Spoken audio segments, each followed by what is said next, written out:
Scope 1. Scope 1 are your direct emissions from sources that you own or control.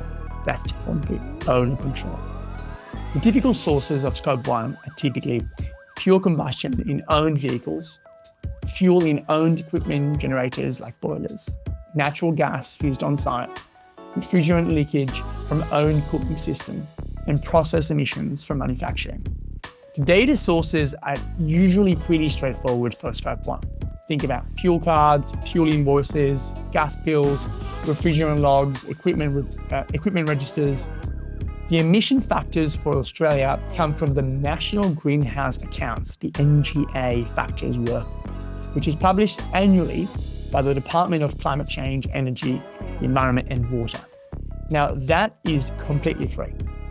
You can download it and start using it. Most organizations can get their Scope 1 baseline together in 2 to 3 weeks if the data is reasonably organized.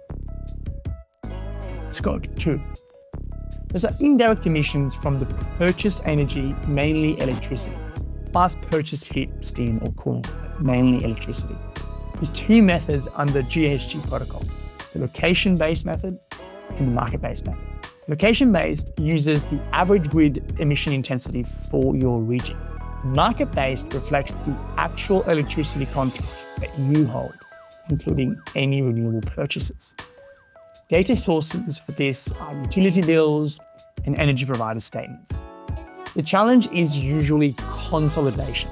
You've got multiple sites, multiple retailers, inconsistent invoice formats.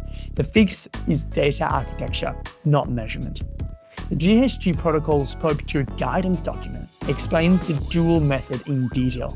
Absolutely worth reading if you have any complexity in your energy contracts. Scope 3. Scope 3 is everything else. All indirect emissions across your value chain.